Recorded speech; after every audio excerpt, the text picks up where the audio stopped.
မင်္ဂလာပါဆရာကတော့ Einstein ကိုပိုင်ကျောင်းမှာကွန်ပျူတာဘာသာရပ်ကိုသင်ကြားပို့ချနေတဲ့ဆရာဒေးဗစ်ဖြစ်ပါတယ်ဆရာကတော့ဆရာရဲ့ကွန်ပျူတာနဲ့ပတ်သက်တဲ့အတွေ့အကြုံတွေသင်ယူခဲ့ရတဲ့ပညာရပ်တွေကို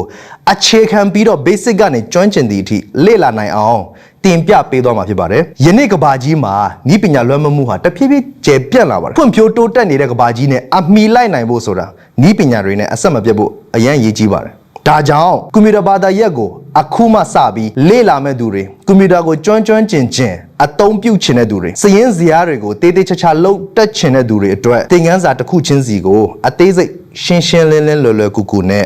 လက်တွေ့ပြုလုပ်ရင်းသင်ယူနိုင်အောင် ECC MYANMAR Application လေးတစ်ခုစီစဉ်ပေးထားပါတယ်ဒီ application လေးမှာဆိုရင်နံပါတ်1 English and Burmese typing နံပါတ်2 Microsoft Word နံပါတ်3 Microsoft PowerPoint နံပါတ်4 Microsoft Excel နံပါတ်5 Programming Logic နဲ့နံပါတ်6 Programming မှာအခြေခံကျဆုံးဖြစ်တဲ့ Microsoft Small Basic Programming Language စတဲ့သင်ခန်းစာတွေသင်ကြားပေးသွားမှာဖြစ်ပါတယ်မမမီလို့ပဲဖြစ်ဖြစ်အထက်ပြန်ကြည့်ချင်လို့ပဲဖြစ်ဖြစ် ECC MYANMAR Application ထဲမှာ download ဆွဲထားလိုက်ရင်ကြိုက်တဲ့အချိန်ကြိုက်တဲ့နေရာမှာအချိန်မရွေးပြန်ကြည့်လို့ရနေမှာဖြစ်ပါတယ်ကဘာကြီးနဲ့တူရင်ပေါင်တန်းနိုင်ပြီးလူမှုဘဝနယ်ပယ်မှာထူးချွန်ထက်မြက်တဲ့လူငယ်တွေဖြစ်ချင်တယ်ဆိုရင်ကွန်ပျူတာဘာသာရပ်ဟာတေချာပေါက်တက်မြောက်ထားတဲ့ပညာရပ်တစ်ခုဆိုတော့ပြောချင်ပါတယ်ကျေးဇူးတင်ပါတယ်ခင်ဗျာ